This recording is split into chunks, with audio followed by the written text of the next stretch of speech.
જય શ્રી રામ મિત્રો, ફરીથી એક નવા બ્લોગમાં તમારું સ્વાગત છે.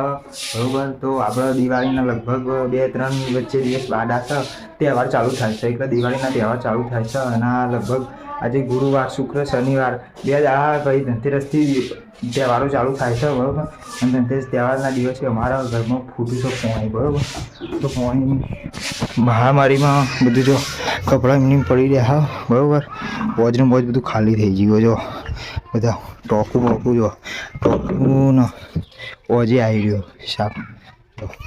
અને આ એ સાપ ખાલી થઈ ગયું. અડધું વળદ જો ટૂંકું અંદર પાણી આવે અંદર.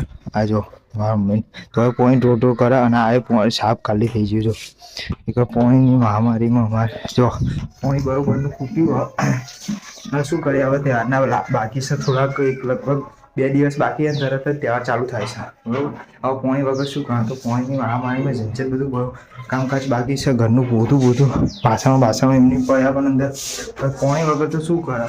બરોબર, પોણી મારે બાઇક ધોવું હતું પણ એ તો જો કે બાઇક તો ચાલે તો હાલ દેવા થાય, ગેરેજમાં હાલ દે એટલે સર્વિસ કમ્પ્લીટ કરી દે. પણ હવે મમ્મી પૈસા નહીં છતાં પોણી ઢોળ કરે પણ પોણી ના આવે. આ બધું સાફ તો કરવું પડે. હવે શું કરીએ, એના કારણે પોણીની બહુ ઝંઝટ છે અમારે.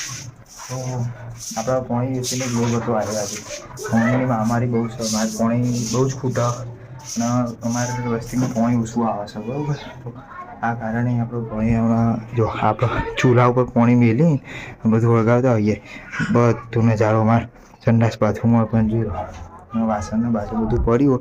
જો હજુ વાસણ ઘસવાના આ બાકી છે, બધું બાકી અમે બધું પડી રહ્યું. પોણી વગર પછી સારું લાગતું નહીં. હવે શું કરવાનું, માટલાને એવું પડ્યું છે. ભેગાને એવું અમુક પીવાનું તો ભરેલું હોય આવ્યું. બરાબર, એકલો વધુ આવે એવું હોય નહીં. બાકીનું તો મને બતાવી દઈએ. ચોકડીમાં પાણી બોણી બધું ભરેલું છે. હવે દિવાળીની લગભગ એક થોડાક જ દિવસોની વેટિંગ છે. બસ તહેવારના ધારે પાણી ના આવે તો શું કરવાનું. તો તમારો બ્લોગ ગમ્યો હોય તો લાઈક કરજો, સબસ્ક્રાઈબ કરજો, શેર કરવાનું ભૂલતા નહીં. તે માતાજી તો મળ્યા આપણે બીજા બ્લોગમાં. બરાબર.